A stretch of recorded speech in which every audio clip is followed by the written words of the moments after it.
All right, we're going to break down a little bit more of what's happening with the investigation in Washington. The Dan Yorke State of Mind program is brought to you in part by Lookout Rhode Island and Takeo Comfort Solutions. Thanks for tuning in for this Wednesday evening. Due to some production schedules to put the show together, we actually recorded the show yesterday. I always try to tell you candidly where the timing is on the program so that we don't talk about things that feel obsolete. I mean, I think this Russian investigation and the latest that came down from Robert Mueller's special counsel, I'm guessing they'll be static this week. The analysis will not be, but the events are, I doubt very much we're going to see any more indictments than we saw Monday morning. If that happens, yikes, we'll catch up on Thursday, all right? But last night, you may have enjoyed Timothy Egar from the Watson Institute talking to us about just this entire analysis. And Michael Kennedy, who takes politics from kind of a sociological point of view, joins our panel this evening. So the two of them are going to continue to have a conversation with me about what's going on here. I don't think I need to show you these headlines, but might as well. This is the conversation that we are having. Both the Manafort Gates jam up, which of course is related to the Trump campaign simply because they were hired, but the actual charges are not specific to their activity during the campaign. And then, of course, this gentleman, Mr. Papadopoulos, that I think everybody's enjoying just saying his name. It's just kind of, you know, Peter Piper picked a peck of pickled peppers in the pickle pepper patch. Papadopoulos just kind of rolls off. In fact, I saw Wolf Blitzer the other night actually call him George Stephanopoulos. That was a, I don't know, Freudian or news Freudian mistake. When it comes to Manafort and Gates, Manafort's lawyer, there's absolutely nothing credible about these charges. There is no evidence that Mr. Manafort or the Trump campaign colluded with the Russian government. Of course not. Michael? Of course not. Timothy? Nothing. Right. Nothing. Well, I was making the point, I think, earlier that if and there may not be. But collusion is not a legal term. It's a moral term. And so, of course, there's evidence of collusion. The question is, does it matter? And he's saying, no. He's saying, you know, there's not enough here to put together a criminal case against Trump campaign officials for conspiracy to engage in hacking, things like that. And, of course, Mueller hasn't made that case yet. But the question of whether there was some broader footsie, some broader dancing around seems to have been answered a long time ago. And the Papadopoulos unsealing of the Papadopoulos indictment really shows, hey, this happened pretty early. This happened in April, right around the time that the Russians were deeply involved in their ongoing hacking operations. What's your overall take now that you're fresh to this week's conversation? So I was intrigued, you know, knowing that I would be on with Tim, because lawyers and certainly Mueller has to operate with facts. And so he's laying out the facts gradually in order to build a stronger and stronger case. Sociologists have to step back and say, what's the plausible story that makes these things interpretable now? And my take is that this is clearly a problem of violating election laws, at the very least, because there's some kind of quid pro quo going on between what Papadopoulos did and then what happened with the GOP at the GOP convention in releasing, you know, this pretty supportive platform plank on Ukraine. So there's one thing right there. But the bigger story, and this is something we've been talking about ever since I came on the show, I think, and that is this financial implication of, you know, right now we're looking at Manafort and Gates. But this is going to extend well beyond them, certainly could sweep up Trump. Wilbur Ross himself was a vice president of the Bank of Cyprus that was implicated in all of these issues. So there's a big mess to be unpacked, and I think Mueller is beginning to do this in his very fact-based fashion. Well, this is the interesting part about that, though. And we really didn't talk about this last night when we got together. You know, Michael makes a really good point. The Mueller indictment of Manafort and Gates is right now exclusively on their financial behavior in Ukraine via Russian supportive efforts and the sloppy and illegal handling of their financial situation there. We've always wondered what President Trump's financial business is over there, and that conversation has become really, really backseat no tax returns, da-da-ba, da-da-da-da-da-da-da. As is the case in some of these special investigations, sometimes they're designed for one thing and end up on another. Well, this is So is that the dynamic that's going here? And if that's the case, is that righteous and fair? Well, I think it's actually an example where Mueller is being very careful, because that's the pretext, that's the excuse that Trump could use to fire him. If he gets too far away from Russia and the 2016 election, and I don't think that the issues with Manafort get far away from that, then Trump is going to say, this guy is going beyond his mandate, and that gives him the excuse to pull the trigger and try to fire him. Now, I think there's a delicate dance there, because any good prosecutor is going to want to look at the whole picture, is going to want to look at the whole picture of a potential person under investigation. But, think back to the Ken Starr days.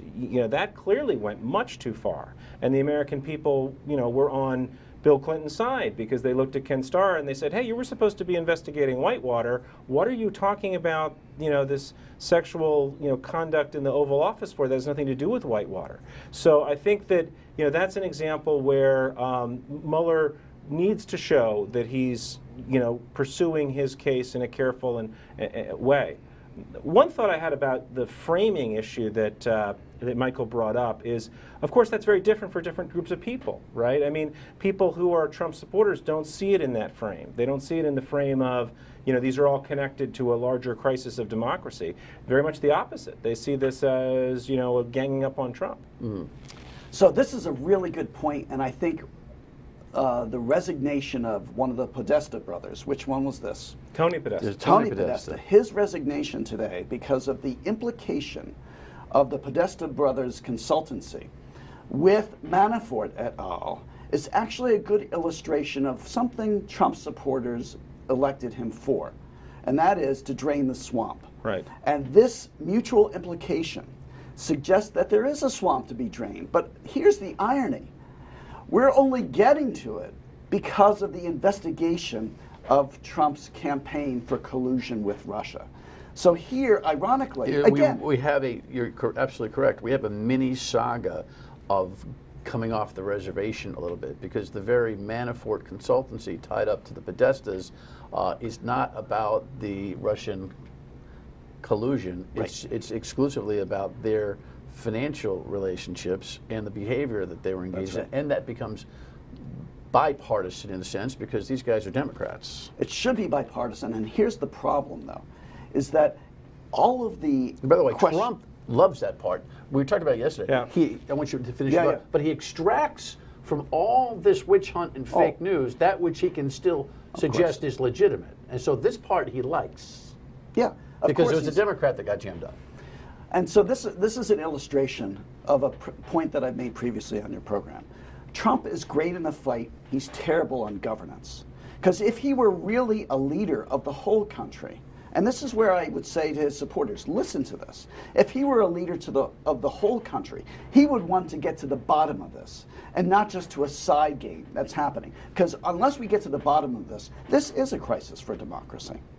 I think that's absolutely right, and I think it is a bipartisan crisis in the sense that you have this swamp. I mean, I played in the swamp for many years actually, and the Russian and Ukrainian and other kind of nefarious dictators around the world can use that swamp against us. I mean, essentially that's a weakness of the American open system that the Russians were able to take advantage of, is to say we can hire a lobbyist, we can involve ourselves with social media, we can do things to create influence in Washington. And they didn't particularly care whether it's influence with the Democrats or the Republicans. It just happened to be the Republicans this time. But Trump hasn't shown any interest in pursuing it as a national security matter. Instead, it's entirely about him. It's entirely about scoring points against his political opponents. And so I agree that those of people who like Donald Trump, who thought, well, Donald Trump's a businessman who's going to come in and shake up Washington, have been betrayed by this whole situation. So when we come back, I want to talk about whether Donald Trump can't do what Michael suggests he should do as a leader because his personality doesn't allow him to do it, or because the facts don't allow him to do it. We'll be right back.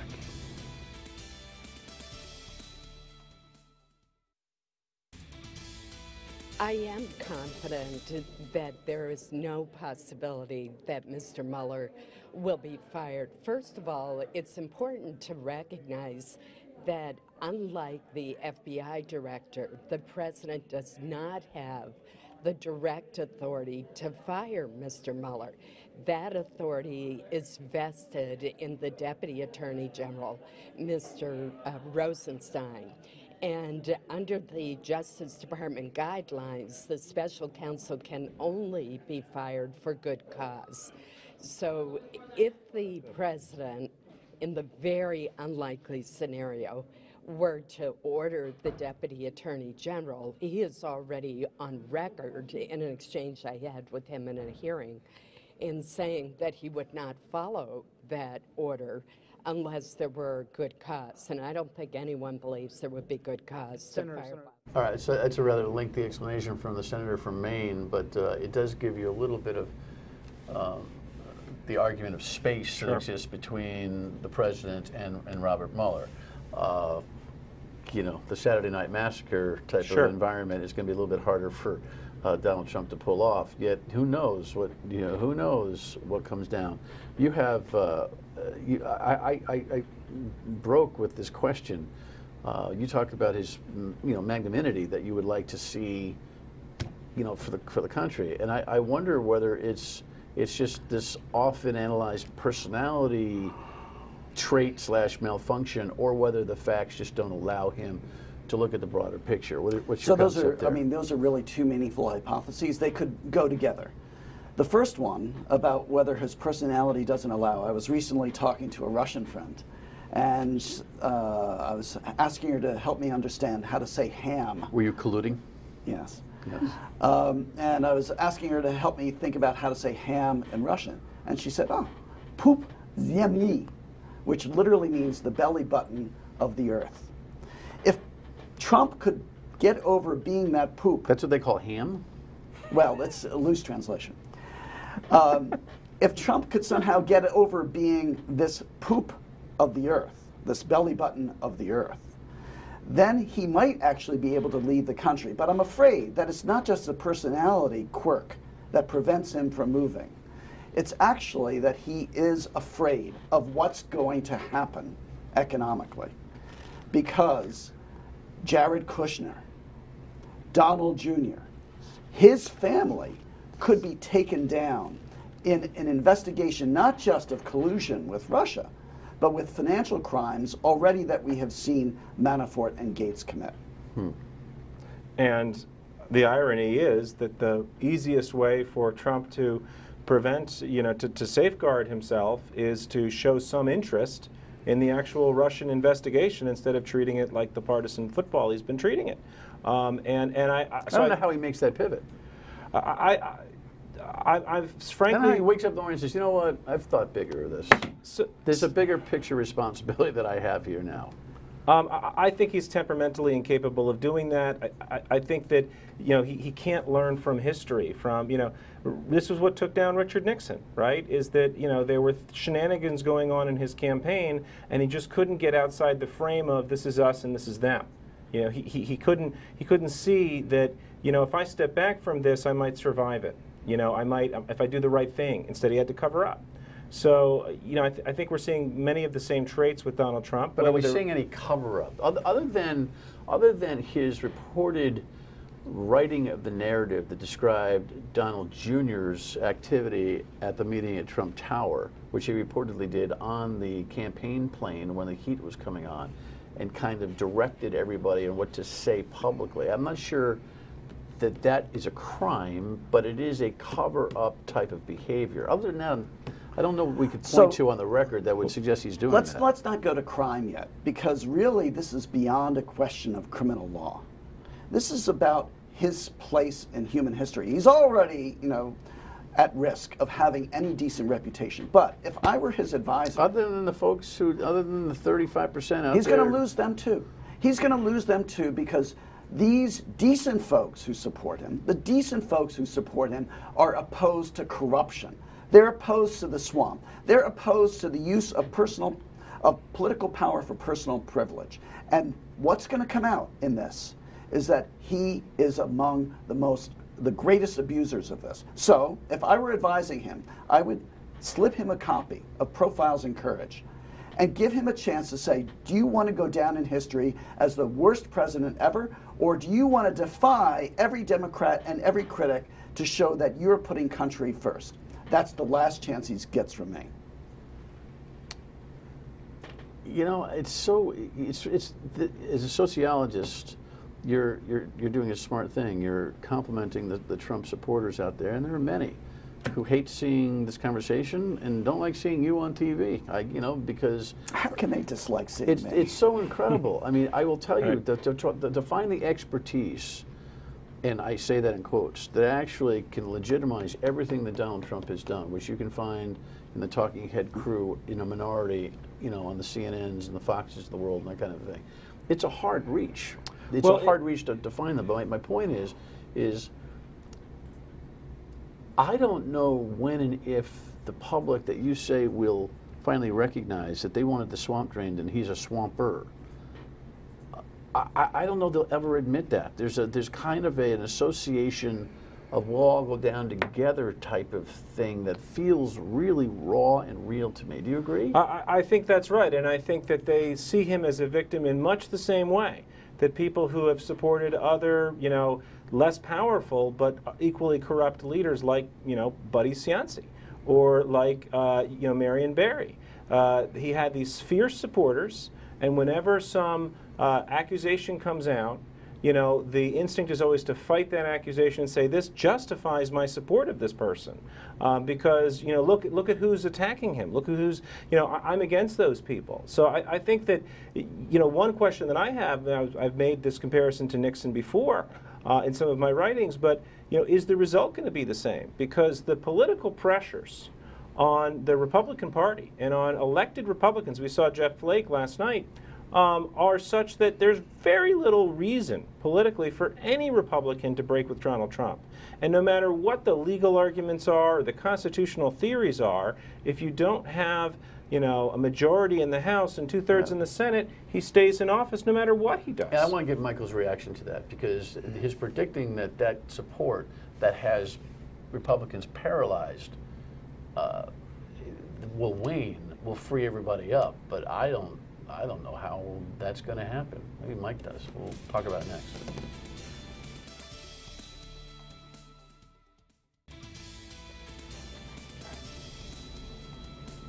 And what is that? Oh, okay. Why don't we just throw some really old video of the president up, his first State of the Union speech. Whatever. He is the guy who's at the center no matter what the video shows here. So off the last segments, you know, we have our cybersecurity, a core expert, but terrific political analyst, and a guy who's worked for both Republicans and Democrats in the swamp, right? Yeah, as you that's referred absolutely to. right. We've got our sociologist who really is got his finger on the pulse of how people behave in the political cycle, both those who are elected and those who elect them.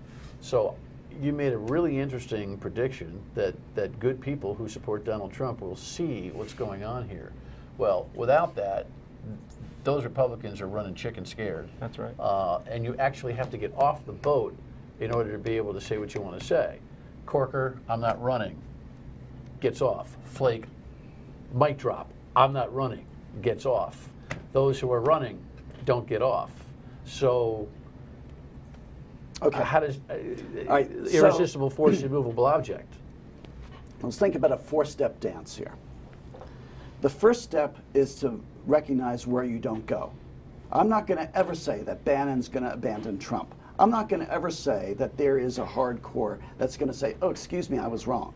No, because they have invested so much of their psyche, so much of their soul in Trump's righteousness that they will never give it up. But there is a significant number of Trump supporters out there who believed he offered something decent.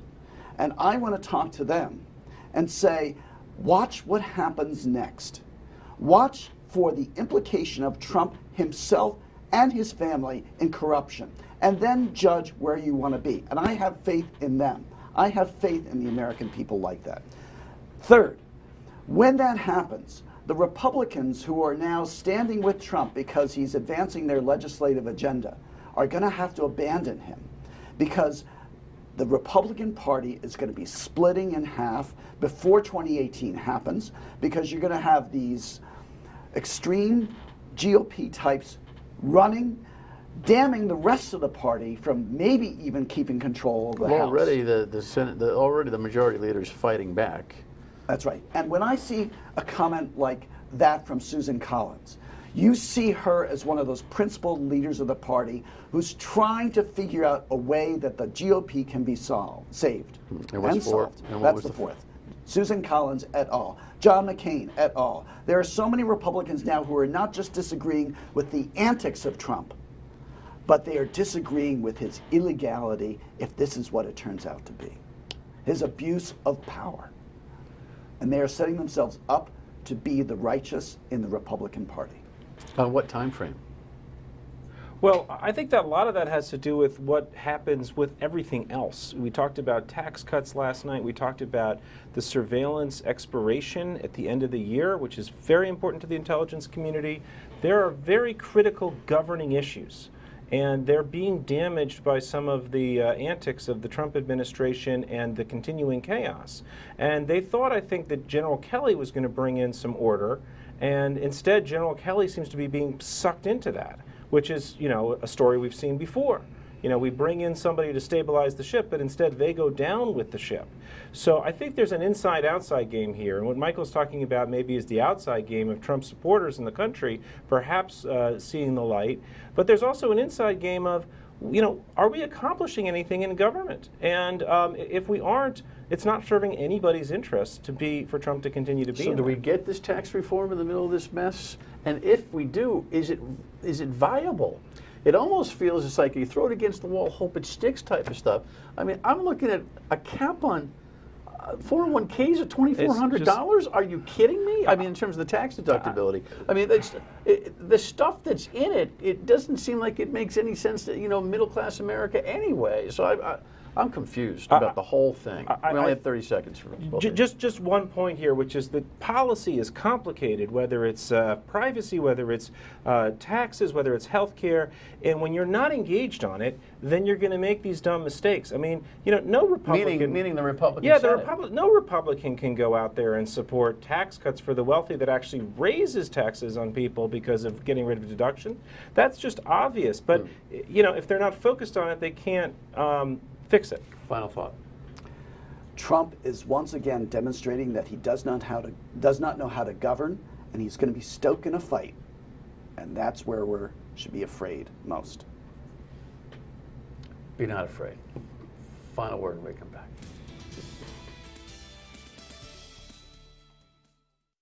Fascinating theories on the part of Professor Kennedy. And some practical thoughts, I think, not that they weren't practical, but fascinating on the temperament of the electorate out there, which I'm seeing changing. I see it on the phone lines on WPRO. If you want the evidence, tune in weekdays 3 till 6. We'll see you here back tomorrow night. It's a pleasure to have you aboard. Thanks for watching. Good night.